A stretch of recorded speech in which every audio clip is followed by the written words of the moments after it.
43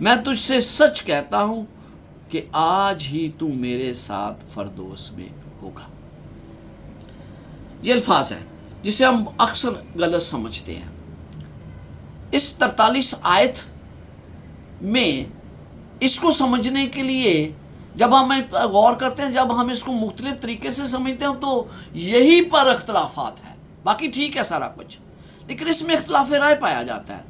پوری کہانی میں 43 آیت ایک ایسی ہے جس کے بارے میں مسیحیوں میں بہت اختلاف رائے پایا جاتا ہے. بہت سے لوگ سوچتے ہیں کہ ڈاکو اسی دن یسوع مسیح کے ساتھ فردوس میں چلا گیا تھا. جب ہم اس آیت پر غور کرتے ہیں تو بہت سے ایسے عوامل ہیں جنہیں مد نظر رکھنا ضروری ہے، کیونکہ اگر میں یہ تسلیم کر لیتا ہوں کہ ڈاکو اسی دن آسمان پر چلا گیا تھا، تو پھر مجھے یہ بھی تسلیم کرنا پڑے گا کہ یسوع مسیح بھی اسی دن آسمان پر چلا گیا تھا.